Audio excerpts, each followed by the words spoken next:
plein de choses qu'on appelait IA, juste parce que ça prenait des décisions à nos places. Et en fait, non, on avait codé le processus de décision.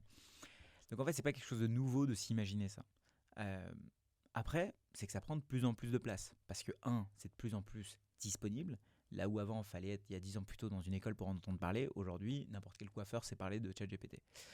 Et donc, ça prend plus de place parce que ça a plus d'exposure, de visibilité. Ouais.